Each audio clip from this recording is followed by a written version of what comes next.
जय हिंद दोस्तों। तो स्टार्ट करते हैं आज से नया chapter that is planning. Last हमने फाइनेंस रेवेन्यू वाला चैप्टर कंप्लीट कर लिया था। अब हम स्टार्ट करेंगे प्लानिंग। और देखिए, जैसे कि मैंने पहले भी बताया कि प्लानिंग जो था, अब हमारे पास 5 ईयर प्लान्स भी हम नहीं लेते हैं। प्लानिंग कमीशन को रिप्लेस करके भी नीति आयोग आ चुका है।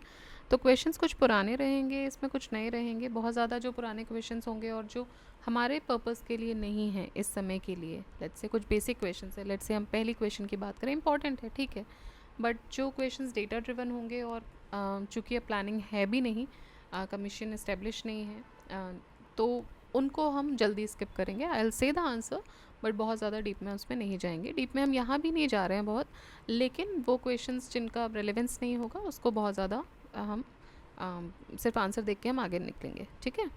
तो स्टार्ट करते हैं। Under the constitution of India economic planning is a subject of. तो इकोनॉमिक प्लानिंग कहाँ आता है? तो कॉन्करेंट में, यूनियन में या स्टेट में? तो ये कॉन्करेंट लिस्ट में आता है। तो ये जो लिस्ट है ये तीनों 7th शेड्यूल में दी गई हैं, और विच ये दोनों के ही डोमेन में आता है, स्टेट गवर्नमेंट के भी और यूनियन गवर्नमेंट के भी। जो कॉन्करेंट है वो दोनों में ही आता है। Next question, the development monitoring and evaluation office which monitors the progress of long term policies in an attached office is under. तो देखिए, एज आई टोल्ड यू कि नीति आयोग ने इसको रिप्लेस किया था, तो अब ये आएंगे नीति आयोग के अंतर्गत। तो development monitoring and evaluation office, जो कि इस्टेब्लिश हुआ था 18 सितंबर 2015 को, और जब नीति आयोग बना था उसी साल इसको भी बनाया गया था बाय द ये एक अटैच्ड ऑफिस है नीति आयोग के साथ, by merging the erstwhile programme evaluation organisation and independent evaluation organisation, इन दोनों को मर्ज करके बनाया गया था। DMEO has been mandated to actively monitor and evaluate the implementation of the programs। तो जो भी प्रोग्राम्स होते हैं उनको इम्प्लीमेंटेशन हो रहा है किस, उसका एवेल्युएशन वगैरह ये करता है, initiatives of the government of India. साथ ही साथ identification of the needed resources, जिससे कि जो प्रोबेबिलिटी है सक्सेस की वो बढ़ सके, और स्कोप ऑफ डिलीवरी भी जो है वो बढ़ सके। तो ये सारा काम जो है वो DMEO देखता है, जो कि एक अटैच्ड ऑफिस है नीति आयोग का। इसका फुल फॉर्म क्या है? Development monitoring and evaluation office. Next, consider the following statement. National development council ये एक ऑर्गन है प्लानिंग कमीशन का, NDC। Then economic and social planning, it is kept in the concurrent list in the constitution of India.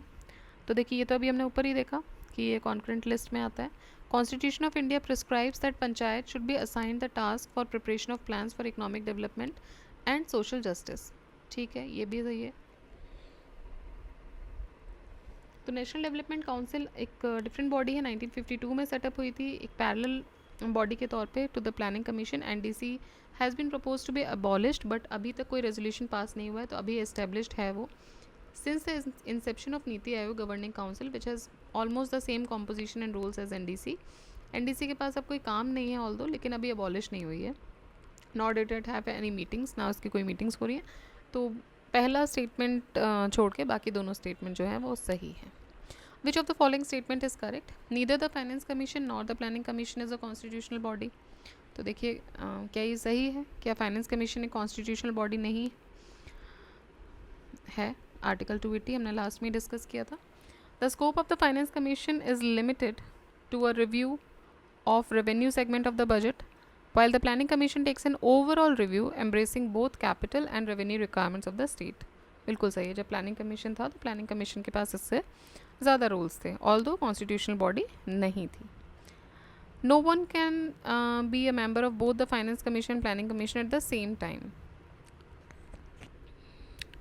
तो ये गलत है। They can be the member, we'll see in the explanation। I think they can be the member, and there's no overlapping of work and responsibility of the finance commission and those of planning commission। ये भी statement गलत है।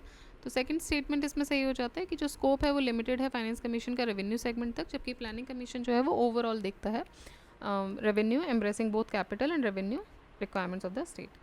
सो finance commission एक constitutional body है, जबकि planning commission non constitutional body है, तो पहला तो इनकरेक्ट हो जाता है।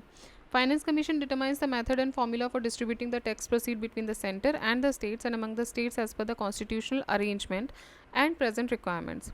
ये रिकमेंड करता है grants to the states on revenue account under article 275 of the Indian constitution, जबकि प्लानिंग कमीशन रिस्पॉन्सिबल होता है to formulate the 5 year plans for social and economic development of India. which needed the review of both capital and revenue requirements of the state. तो statement B जो है वो सही हो जाएगा. Finance Commission Rules 1951 lay down the criteria for being members of the constitutional body, those having special knowledge of finance and accounts of government, with wide knowledge and experience in the financial matters and administration, or with special knowledge of economics, and those who have been qualified to be appointed as a judge of High Court. Therefore, any member of the erstwhile Planning Commission holding the above eligibility could also become a member of Finance Commission. So over a period of time, जो working है of both the institution led to the friction among them and due to lack of clear-cut guidelines demarcating their areas of work.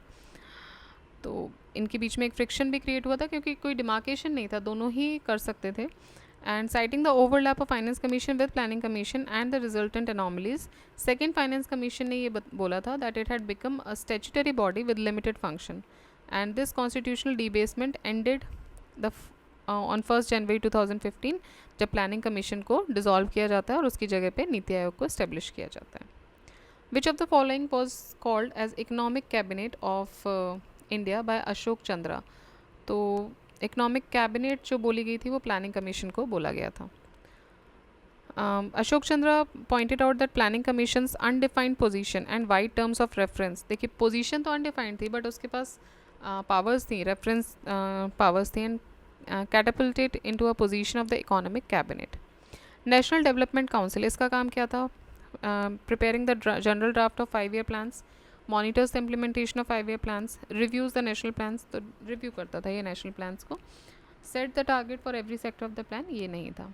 NDC setup हुआ था 6 अगस्त 1952 को to strengthen and mobilize the efforts of resources of nation in support of the 5-year plans made by the Planning Commission, to promote the common economic policies in the vital spheres and to ensure the balanced and rapid development of all parts of the country. It was the apex body to take decision on matters related to the approval of 5-year plans prepared by the erstwhile Planning Commission, to review the working of the plan from time to time and to recommend such measures as are necessary for achieving the aims and targets set out in the national plan, was also a major function of NDC. Prime minister इसके official chairman हैं NDC के.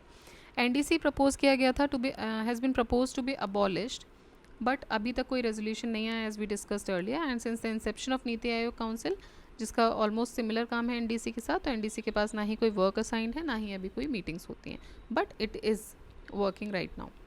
NDC is mainly concerned with, तो ये क्या करता है, ये approval देता है 5-year प्लान्स को और साथ ही साथ रिव्यू करते हैं नेशनल प्लान्स को. Which of the following is the chairman of NDC? तो कौन इसके चेयरमैन होते हैं? The prime minister of India. National development council is mainly concerned with so approval of 5-year plans. National development council was constituted on, हमने अभी देखा था, 6 अगस्त 1952 को. What is the final authority in India to approve 5-year plans? Final authority 5-year plans को approval देने की है नेशनल डेवलपमेंट काउंसिल की. In which year was the planning commission set up in India? Planning commission देखिए 1950 में बन गया था बाय रेजोल्यूशन इन मार्च 1950 और एक ही एडवाइजरी बॉडी की तरह आया था in pursuance of declared objectives of the government of India. साथ ही साथ it would promote a rapid rise in the standard of living of the people by efficient exploitation of the resources of country, increasing the production and offering opportunities to all for the employment in the service of the community. ये एक non constitutional जो कि मतलब constitution के द्वारा नहीं है and a non statutory body, ना ही किसी एक्ट से बनी है ना ही किसी पार्लियामेंट में. ये सिर्फ एक रेजोल्यूशन लेके आए थे, कैबिनेट रेजोल्यूशन आया था. It may be described as a quasi political body which is not quite independent of the government. Planning commission is constituted in India under the constitution? No. Under an act? No. अगर ये होती है तो constitutional body हो जाएगी, ये होगी तो स्टैट्यूटरी हो जाएगी, बट इनमें से एक भी नहीं है. By resolution of the Lok Sabha, cabinet, तो ये सही है. बाय रेजोल्यूशन ऑफ लोकसभा, देखिए लोकसभा में सारे मेंबर्स आ जाएंगे बट ये बाय रेजोल्यूशन ऑफ कैबिनेट आई थी. Planning commission of India is an advisory body. Political, non political, तो वी हैव सीन, इसको क्वासी पॉलिटिकल बोल सकते हैं. Which of the following is not correct about NITI Aayog? It was set up to replace the planning commission, ये सही है. It has a full time chairman, नहीं, इसके चेयरमैन चेंज होते हैं. It was set up in January 2015, सही है. It is based on the principle of cooperative federalism, सही है. तो ये सेटअप हुआ था ऑन 15 मार्च 1950, क्या planning commission through cabinet resolution. इसको रिप्लेस किया 1 जनवरी 2015 को नीति आयोग ने. NITI Aayog has been constituted to actualise the importance of goal important goals of cooperative federalism and साथ ही साथ to enable the good governance in India. It has not a full time chairman, it has a full time vice chairman instead, and the prime minister is the ex officio chairman of NITI Aayog. ठीक है, तो full time vice chairman होते हैं, full time chairman इसमें नहीं होते हैं. The governing council of Niti Aayog comprises the chief minister of all the states, chief minister of union territories with legislature, and the lieutenant governors of the rest of the union territories. NITI Aayog came into existence on, so NITI Aayog existence में कब आया था, तो 1 January 2015 को आया था. और एक चीज़ और देख लीजिए, एक पब्लिक पॉलिसी थिंक टैंक है गवर्नमेंट का, स्टैब्लिश हुआ था with the aim to achieve sustainable development goal with cooperative federalism by fostering the involvement of state governments of India in economic policy planning process. और bottom up approach ये अपनाते हैं, top to bottom approach नहीं अपनाते हैं. Prime minister इसके ex officio chairman होते हैं. The government of India has established NITI Aayog to replace the planning commission. देखिए, could you expect this kind of easy question in IAS, but तो इसीलिए होता है ना कि do not think of much higher set criteria. ज़्यादा भी आएगा और कभी कभी इस तरह के क्वेश्चन भी आ सकते हैं कि आपको ही अपने ऊपर एक डाउट आ जाए कि इतना इजी क्वेश्चन है, नहीं आंसर कुछ और हो सकता है. तो ये बहुत इजी क्वेश्चन है जो कि पूछा गया था, ऑल्दो 2015 में रिप्लेस हुआ था, but this kind of question is generally asked in the state exam. तो ये भी पूछे जाए, ऐसा मत सोच के जाइएगा कि बिल्कुल भी क्वेश्चन ऐसे नहीं आएंगे जो स्टेट में आएंगे. जैसे आप इस साल का पेपर देख लीजिए, इस साल बहुत सारे क्वेश्चन ऐसे आए हैं जो डायरेक्ट आए हैं, डेटा ड्रिवन है. NCERT से इस बार बहुत क्वेश्चन आए. जोग्राफी जो लोग थोड़ा नेग्लेक्ट करते थे, फुल ऑलमोस्ट 90% ऑफ जोग्राफी जो है वो डायरेक्टली NCERT की लाइन से आई है. तो आप कुछ भी छोड़ नहीं सकते हैं, चाहे वो स्टेट का एग्ज़ाम हो, चाहे वो UPSC हो. तो अपने स्टैंडर्ड्स को उस एक एक नॉर्मलाइज लेवल पे ले आइए कि जहाँ से आप एग्ज़ाम मतलब आपको बेसिक अंडरस्टैंडिंग हो जाती है चीज़ों की, फिर अपना लेवल आप ऊपर भी कर सकते हैं, वहाँ से नीचे भी ले जा सकते हैं. तो जब हम बहुत हाई स्टैंडर्ड सेट करते हैं तो हम नीचे जो इस तरह की इजी क्वेश्चन है, will say no these questions are not going to appear. तो हो सकता है आप नहीं याद रखें, डेट्स कभी कभी पूछ ली जाती हैं, वो ना याद रखें, बट पूछे जा सकते हैं. ठीक है, तो ऐसा नहीं है कि हर चीज़ रटना है, बट अपनी नज़र के सामने से एक बार निकालिए. नेग्लेक्शन बहुत सारी चीज़ों का मत कीजिए. ऑल्दो दिस इज़ ट्रू कि सिलेक्टिव पढ़ना होता है, बट वो सिलेक्टिव में भी कुछ नेग्लेक्शंस नहीं करने होते हैं आपको. तो वो नेग्लेक्शंस का याद रखिएगा. इंपॉर्टेंट बॉडीज़ हैं या कुछ है तो उनका आप ध्यान रखिए कि कब किया या किसको रिप्लेस किया, क्यों किया. कभी क्वेश्चन आ सकते हैं ना, नॉट अ बिग डील. ठीक है, तो NITI Aayog has been formed replacing the planning commission on January 1, 2015.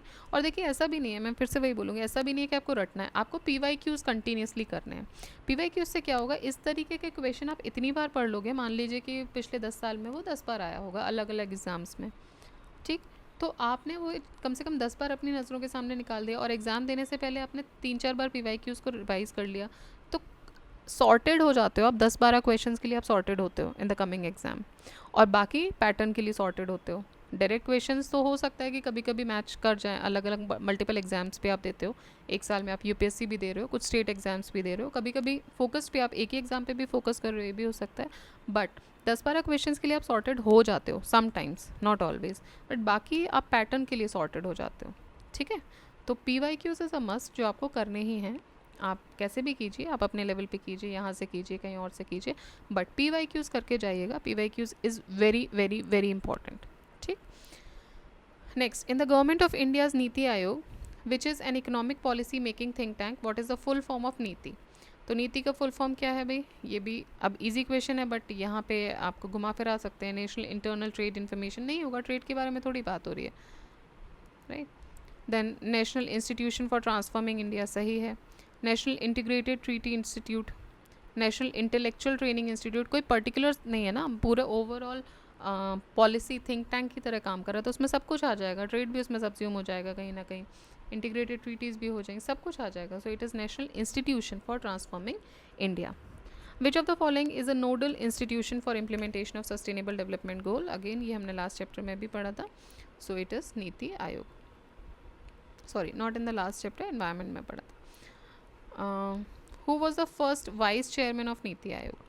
Vice chairman of NITI आयोग पहले थे अरविंद पनगड़िया जी. एक इंडियन अमेरिकन इकोनॉमिस्ट हैं और एक प्रोफेसर हैं, और प्रोफेसर हैं इकोनॉमिक्स के at the Columbia university. He served as the first vice chairman of NITI Aayog between January 2015 and August 2017। Indian economist Rajiv Kumar अभी करेंटली 1 सितंबर 2017 से हैं and vice chairman of NITI आयोग in the rank and status of a cabinet minister. तो जो vice chairman होते हैं नीति आयोग के, उनकी जो रैंक या स्टेटस, उनकी जो रैंक होती है वो कैबिनेट मिनिस्टर का स्टेटस होता है उनका। नेक्स्ट देखते हैं, who was the first vice chairman of NITI Aayog? So he was Arvind Panagariya ji. Who among the following is the CEO of the NITI Aayog? CEO थे अमिताभ कांत जी।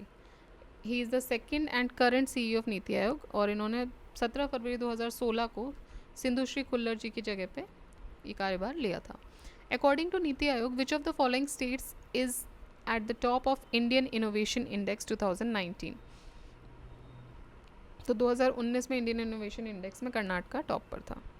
2021 में कर्नाटका ने फिर से टॉप किया था।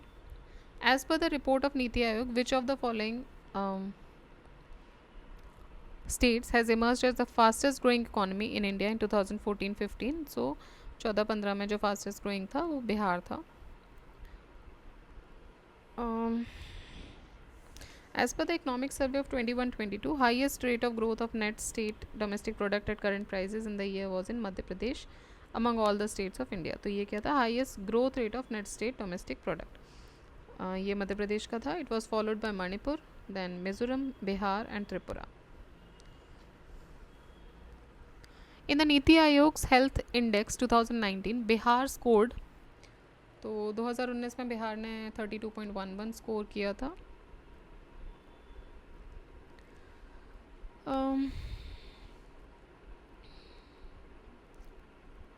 यहाँ लेटेस्ट डेटा नहीं है, लेटेस्ट बाद में चेक करेंगे. Which of the following statement is correct regarding the Planning Commission of India? There is no mention of Planning Commission in the Constitution. ये सही है. There is no fixed tenure for its deputy chairman and members. This is also true. There is no fixed qualification prescribed for it. This is also true. अभी हमने देखा था जिसको knowledge हो, अब नॉलेज की कोई क्वालिफिकेशन नहीं दिया उन्होंने, तो सारे ही इसमें सही हो जाएंगे. Who among the following has not been the deputy chairman of Planning Commission in India? कौन प्लानिंग कमीशन के डिप्टी चेयरमैन कभी नहीं रहे हैं? Doctor Manmohan Singh, Pranab Mukherjee ji, P Chidambaram ji, Montek Singh Ahluwalia. So P Chidambaram ji was never the chairman of planning commission in India, deputy chairman of planning commission, while Manmohan Singh was the deputy chairman of planning commission from 15 January 1985 to 1987. Pranab Mukherjee जी 1991 से 96 तक रहे थे, और मोंटेक सिंह एहलुवालिया जी 10 साल रहे थे, 2004 से 2014 तक, जब तक ये अबॉलिश नहीं किया गया था. 15 में इसको अबॉलिश किया था. Who among the following is the chairman of planning commission of India? तो ये 2005 की बात है, उस समय इनमें से कोई नहीं था. ये तीनों कभी चेयरमैन रहे ही नहीं हैं. The x officio chairman of planning commission. X officio chairman कौन होते हैं? प्राइम मिनिस्टर होते हैं, जैसे कि एक्स ऑफिशियो चेयरमैन नीति आयोग के भी प्राइम मिनिस्टर होते हैं. Which of the following are associated with planning in India? Finance commission, national development council, union ministry of rural development, union ministry of urban development. तो इनमें से, एंड पार्लियामेंट, तो planning से एसोसिएटेड कौन कौन है इनमें से? तो देखिए, नेशनल डेवलपमेंट काउंसिल है एंड पार्लियामेंट, ये दो हैं. प्लान्स जो हैं they are prepared by planning commission, वो फाइनली अप्रूव किए जाते हैं एनडीसी के द्वारा. आफ्टर इट्स अप्रूवल जो प्लान है वो पार्लियामेंट में दिया जाता है. तो बाकी इनका कोई रोल नहीं होता है प्लानिंग से लेके उस समय. प्लानिंग कमीशन प्लान बनाता था, एनडीसी को देता था, एनडीसी अप्रूव करने के बाद उसको पार्लियामेंट के सामने रखते थे. ठीक है, अब तो प्लान्स नहीं बन रहे हैं, प्लानिंग कमीशन भी नहीं है. इंडिया विजन 2020 ये प्रिपेयर किया गया किसके द्वारा? एसपी गुप्ता कमेटी के द्वारा. Planning was considered prerequisite for the balance socio economic development, for extending the benefits of development in an even manner, for focusing on removal of regional disparities, for maximising the utilisation of available resources. ठीक है, तो ये सभी के लिए है. Pre requisite जो है सोशल इकोनॉमिक डेवलपमेंट, बेनिफिट्स को बढ़ाने के लिए, रीजनल डिस्पैरिटीज़ पे फोकस करने के लिए, और अवेलेबल सोर्सेज को मैक्सिमाइज करने के लिए. The basic difference between imperative and inductive planning is that in the case of imperative planning the market mechanism is entirely replaced by command hierarchy, while in case of inductive planning it looked upon a way to improve the functioning of market system. तो ये बिल्कुल सही है। Imperative planning में जो market mechanism होता है वो रिप्लेस कर दिया जाता है कमांड हायरार्की के द्वारा, ठीक है, इम्परेटिव प्लानिंग में। जबकि इंडिक्टिव प्लानिंग में it is looked upon as a way. तो ये जो फंक्शनिंग है मार्केट सिस्टम की, उसको कैसे इम्प्रूव किया जा सके उसके बारे में देखते हैं। तो ये बिल्कुल सही है। बाकी अगर हम देखें तो in the case of inductive planning there is no need to nationalise any industry, ऐसा नहीं है। In the case of inductive planning all economic activities belong to public sector, while जो आपका इम्परेटिव प्लानिंग है उसमें प्राइवेट सेक्टर होता है, ये भी गलत है। It is easier to achieve the targets in imperative type of planning. तो देखिए इम्परेटिव और इंडक्टिव टाइप ऑफ प्लानिंग जो होती है, इम्परेटिव टाइप ऑफ प्लानिंग में इकोनॉमिक डिसीजंस जो होते हैं वो सेंट्रलाइज प्लान्स के थ्रू लिए जाते हैं, using usually the government and the markets of the demand and supply have a very limited role to play, ठीक है। तो मार्केट फोर्सेस का रोल बहुत कम होता है, गवर्नमेंट लेती है। इंडिक्टिव प्लानिंग में रोल जो होता है स्टेट का is to indicate and provide the directions and support the market for the functioning. Indicative planning serves as complement and enhance the market as opposed to replace the market mechanism. Hence, it is adopted in market-based and mixed economies both. At present, where from the maximum resources are mobilized for India's public expenditure under plans. ये बोल रहे हैं कि where from the maximum resources are mobilized. तो India का जो public expenditure होता है उसके लिए सबसे ज़्यादा रिसोर्सेज कहाँ से मोबिलाइज़ किए जाते हैं? करंट रिसीट से, अब्रॉड से, पब्लिक एंटरप्राइजेस से, बोरोइंग से या डेफिसिट से? तो देखिए बोरोइंग से किए जाते हैं। एट प्रेजेंट जो मैक्सिमम रिसोर्सेज हैं वो मोबिलाइज़ किए जाते हैं through borrowings. And public debt जो होता है it is the total amount including total liabilities borrowed by the government to meet its development budget. The sources of the public debt are dated government securities, treasury bills, external assistance, short-term borrowings and securities issued against small savings public account. Under the Gadgil-Mukherjee formula, the higher weightage is given to Gadgil-Mukherjee formula में higher weightage किसको दिया गया है? Performance, पर capita income, special problems या फिर population. तो इसमें जो हायर वेटेज है वो पॉपुलेशन को दिया गया है 1971 का, which is 60%। The गाडगिल-मुखर्जी formula made the basis of allocation during 8th 5-year plan. तो गाडगिल मुखर्जी फार्मूला से जो एलोकेशन था वो मतलब इनकी वजह से 8th 5-year प्लान का एलोकेशन इस बेसिस पे बनाया गया था, जो कि 92 से 97 तक चला था। And it has since been use for the allocation of central plan assistance. इसमें जो वेटेज है for various criteria is as follows. 60% basis था पॉपुलेशन के लिए, 25% था on the basis of per capita income, 7.5% on the basis of fiscal management, tax effort and progress in respect of national objectives, 7.5% जो बचा हुआ था वो स्पेशल प्रॉब्लम्स के लिए था। तो ये उस समय उन्होंने एलोकेट किया था इस तरीके से। जो फॉर्मूला था 60, 25, 7.5 और 7.5 चार बेसिस में, और इसी के आधार पे फिर जो 8th 5-year प्लान था वो एलोकेशन उसमें हुआ था।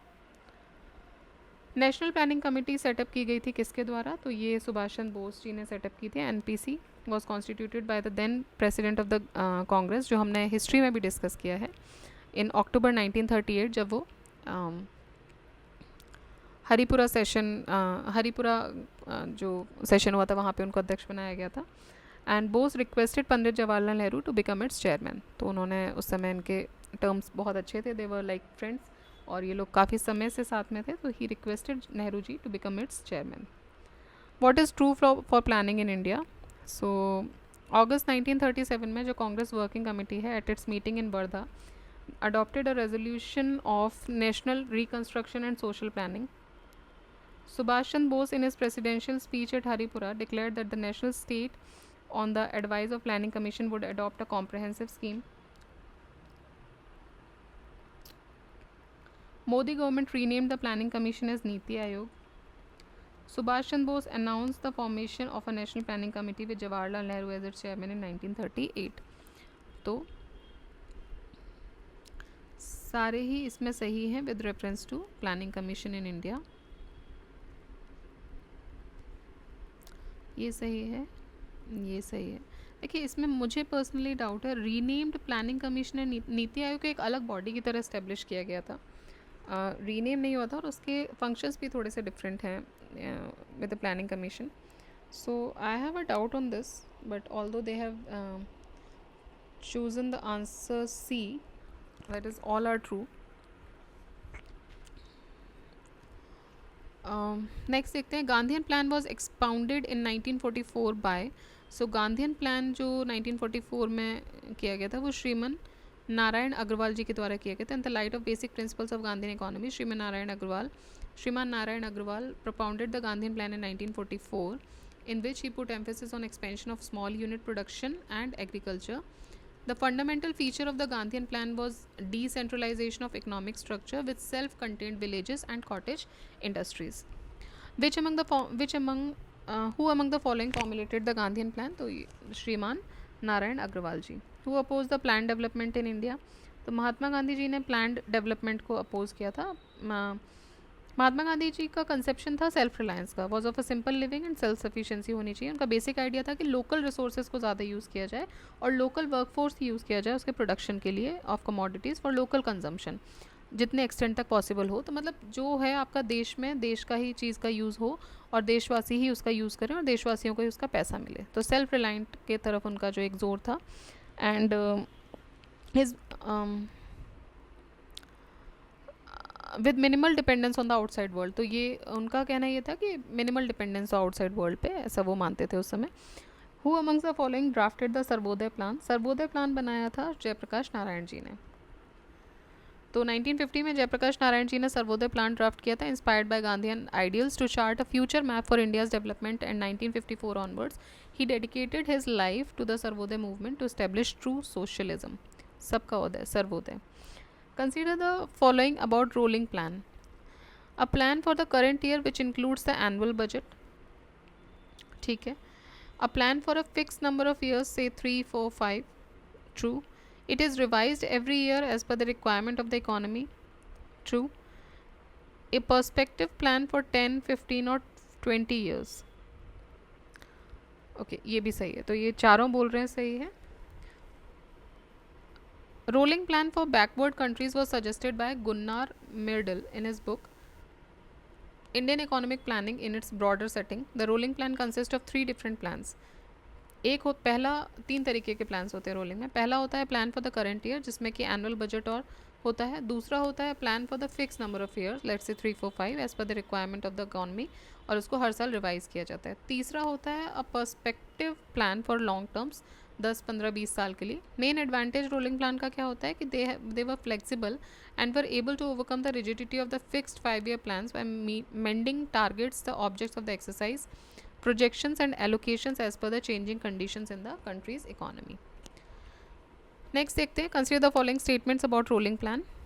It is a plan for single year, a plan that is determined for 3, 4, 5 years, renewed everywhere according to the necessities of the economy, and a prerequisite plan of 10, 15 or 20 years. तो इसमें सारे सही हैं. देखिए exactly same question आ गया. तो this is the idea of, बस ये पहला स्टेटमेंट को इन्होंने थोड़ा सा चेंज किया है, बाकी सब सेम है.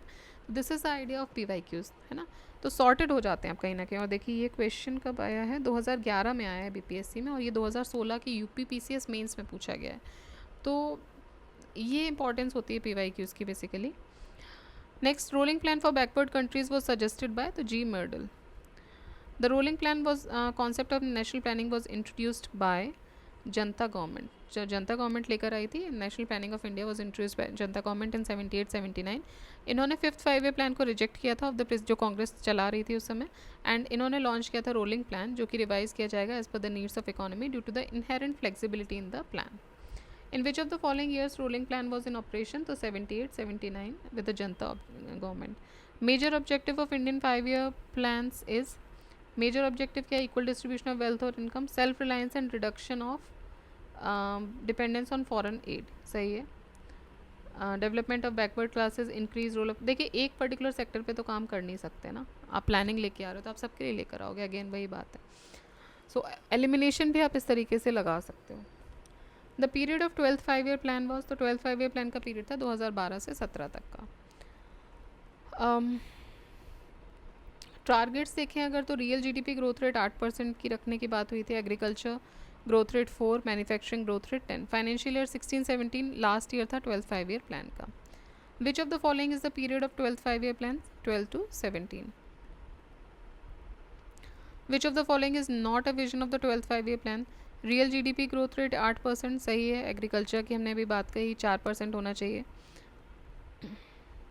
Head count ratio of consumption poverty to be reduce by 10% points. देखिए मैन्युफैक्चरिंग ग्रोथ रेट की बात की थी इन्होंने. And every state must have an average growth rate in the 12th 5 year plan, preferably higher than that achieved in the 11th plan. तो 6 core indicators थे इनके. बाकी अगर हम दो देखें तो head count ratio of consumption poverty to be reduced by 10 percentage points. ठीक है. और यहाँ पर बात हुई है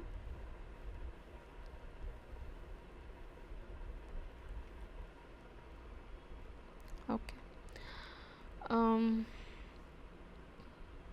generate 50 million new works.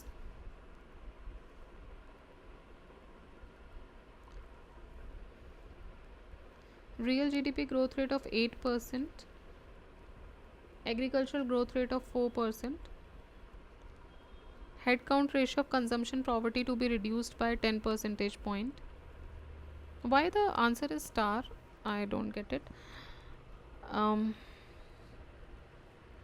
Okay, let's see. आप इसका एक्सप्लेनेशन भी एक बार देख लीजिए. लास्ट पॉइंट देख लेते हैं. Generate 50 million new work opportunities in non farm sector and skill certification भी देना to equivalent numbers during the 12th plan. During the 12th 5 year plan, the growth rate of the agriculture, forestry and fish farming has been estimated to be, तो वो estimate की गई थी 4% जो हमने agriculture में देखा था. What is the expected target of development in the vision paper of the 12th 5 year plan as accepted by NDC? तो ये था 9%.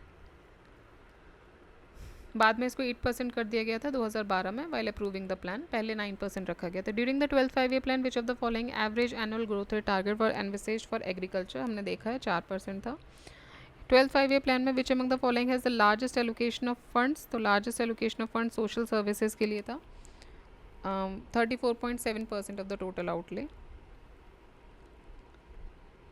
उसके बाद energy, then transport, then rural development, agriculture and communication.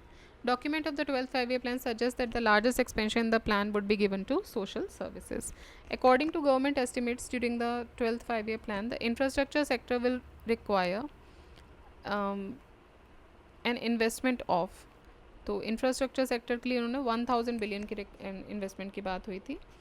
55.7 lakh crore, that is US dollar 1000 billion. Okay, during the plan period, 12th plan period. In India, which of the following 5 year plans was launched with a focus on sustainable growth? Sustainable growth के लिए जो focus थी वो 12th 5 year plan में आया था. इनका जो मोटो था वो था faster, sustainable and more inclusive growth. While जो थीम थी 11th की वो थी towards faster and more inclusive growth. ठीक है. तो वो थी, उसमें सस्टेनेबल का यूज़ नहीं हुआ था. फास्टर एंड मोर इंक्लूसिव था. ये था faster, sustainable and more inclusive growth. Main objective 12th 5 year plan का क्या था? Faster, sustainable and more inclusive growth. Same question. 11th की बात हो रही है तो 11th में सस्टेनेबल वर्ड नहीं था, याद रखिएगा. 11th का प्लान का पीरियड क्या था? 7 से 12, 12 से 17 जो था वो 12th का था. So 7 to 12. Core concept of the 11th 5 year plan is faster and more inclusive growth. Theme of the approach paper of 11th 5 year plan towards faster and more inclusive growth.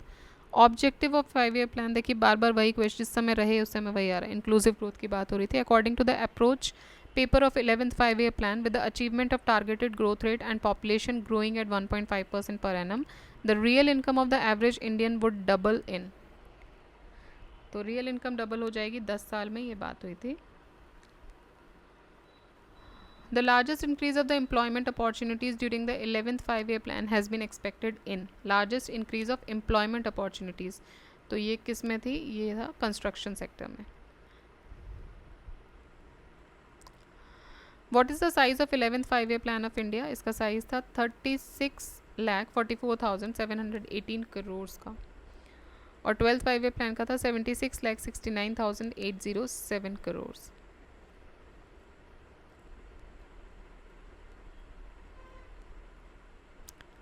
ठीक है. Next, in the 11th 5 year plan highest allocation has been made for 11th 5 year plan में सबसे ज़्यादा allocation energy sector के लिए थी. Okay इसमें social services के लिए ही थी इसमें भी, लेकिन इसमें ऑप्शन में नहीं है. उसके बाद एनर्जी सेक्टर था. इन the 11th 5 year plan which of the following sectors accounts for maximum combined central state and UT expenditure. तो ये सब सोशल सेक्टर की सबसे ज़्यादा थी. The rate fixed for industrial development in the 11th plan is. Industrial development के लिए क्या रेट फिक्स किया गया था? 10.5%. The targeted annual growth rate of agricultural production. Targeted annual growth rate of agricultural production in 11th plan ये 4% था, और 12th के लिए भी हमने देखा 4% ही था. Target for annual growth rate of GDP during the 11th 5 year plan. GDP कितना रखा गया था? 9% का टारगेट था, और अचीव कितना हुआ था? 8%. ऑलराइट, अचीव हुआ था 8%.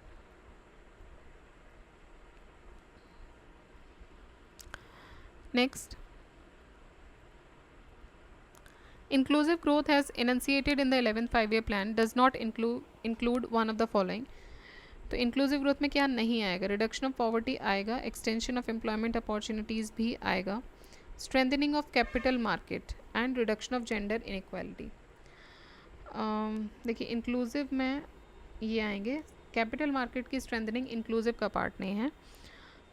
does not include the strengthening of capital market, while poverty, extension of employment opportunities and reduction of gender equality ये सब इसमें आएंगे. What is the theme of 11th 5 year plan for education sector? इसकी theme थी compulsory elementary education.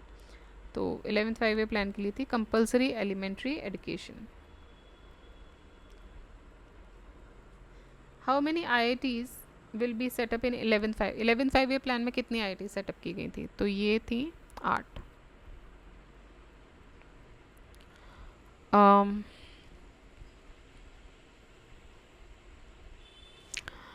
The annual growth rate of the economy as envisaged in the mid-term appraisal of 10th plan is.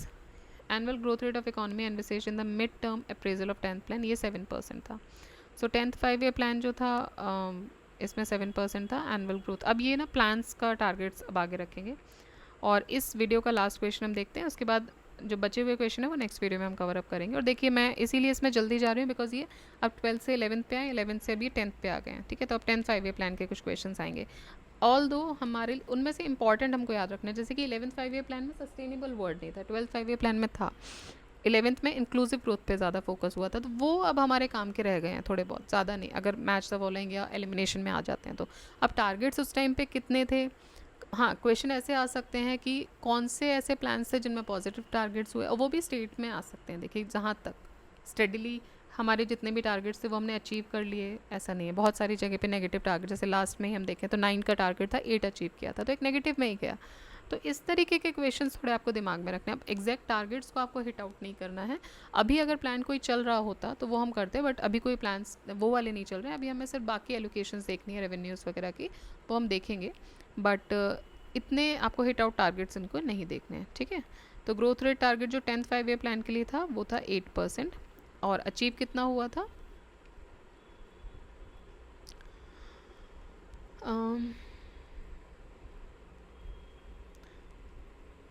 reduced to 7%, and actual annual growth rate during the 10th plan was 7.6. ठीक है, ठीक है. तो ये हमारे question हो गए. 80 questions हमने डिस्कस कर लिए. रेस्ट ऑफ द क्वेश्चंस हम नेक्स्ट चैप्टर में डिस्कस करेंगे. और तब तक आप लोग रिवाइज करते रहिए, पढ़ते रहिए. एंड फैक्ट्स देखिए, पुराने फैक्ट्स को बाय हार्ट करने के लिए टाइम वेस्ट मत कीजिएगा. इसीलिए मैं वो सारे क्वेश्चन से जल्दी निकल रही हूँ. ठीक है, तो आप समझिए जहाँ पे ज़रूरत है आई एम स्टेइंग. आप लोग भी खुद कीजिए. I am not saying you should get into everything what I से, बट थोड़ा सा अपना भी आप दिमाग लगाइए. टाइम कितना, अभी यूपी के एग्ज़ाम की बात करें तो बहुत ज़्यादा खबरें आ रही हैं कि पोस्टपोन हो सकता है. ऑल दो ऑफिशियल नोटिफिकेशन के लिए आप वेट कीजिए. जब तक नहीं आता है तब तक आप अपने जैसी भी आपके, और मैं मेरा आपको सजेशन ये है कि स्टडीली आप पढ़ते ही रहिए. ऐसा नहीं है कि ब्रेक लगाना. ब्रेक लगाएंगे तो फिर से आप उसी डायरेक्शन पहुँचेंगे कि बाकी स्टेट के भी एग्ज़ाम्स हैं. If you are giving the exams of other states also, because I am targeting कि सब लोग, घटना चक्र सबके लिए इंपॉर्टेंट है, तो मैं उस तरीके से टारगेट कर रही हूँ मैं सबके लिए इंपॉर्टेंट हो, जब तक आपका एग्जाम हो हम एक सीरीज़ इसकी कंप्लीट कर लें, इसीलिए I am running the 2 subjects parallel now. But the thing is कि आप भी एलिमिनेशन टेक्निक लगाइए और देखिए क्या इंपॉर्टेंट है क्या नहीं, ठीक है। तो एज़ पर माई सजेशन बहुत ज़्यादा बाय हार्ट नहीं करने हैं पुराने डेटास। अब आपको इनमें से ये याद रखना है कि कब नेगेटिव्स रहे, हाँ कुछ होते हैं क्वेश्चंस वो आ भी जाएंगे आपके, तो वो हमें बस ध्यान देने हैं, बाकी हर एक डेटा को ध्यान नहीं रखना है। पिछले जो कुछ समय के डेटाज हैं और जो हम बाद में डिस्कस करेंगे बजट वगैरह में, वो डेटाज आप याद रखिएगा, ठीक है, क्योंकि इतने डेटाज आपके दिमाग में नहीं भर सकते। बट दूसरी चीज़ मैं ये भी बोलूँगी कि हमेशा अपनी नज़रों के सामने से निकाला कि प्रेजेंस ऑफ माइंड के साथ पढ़िए, कि जब क्वेश्चन आए तो आपको भले याद ना हो बट हिट कर जाए, कहीं ना कहीं आप एलिमिनेट कर पाओ, दो एटलीस्ट 2 तक तो पहुँचो, चारों में से कुछ भी नहीं आ रहा है तो ब्लैंक रहोगे, तो एटलीस्ट 2 तक तो पहुँचिए। उसके बाद एक रिस्क, कैलकुलेटेड रिस्क भी ले सकते हैं जहाँ पॉसिबल हो पाता है, बट अगर हम सब में ही ब्लैंक है then we can not take a calculated risk as well, right. तो वो लेने की भी क्षमता होनी चाहिए, और वो कब होगा, जब आप पढ़ने के साथ आपका प्रेजेंस ऑफ माइंड हमेशा रहेगा। तो याद रखिएगा ग्रोथ रेट जो टारगेट था 10 5 ईयर प्लान के लिए वो 8% रखा गया था, 7.6 अचीव हुआ था, हालांकि बाद में उसको रिड्यूस किया गया था लेने से पहले। अब हम देखेंगे आगे नेक्स्ट वीडियो में। Till then keep revising, keep studying. जय हिंद, जय भारत।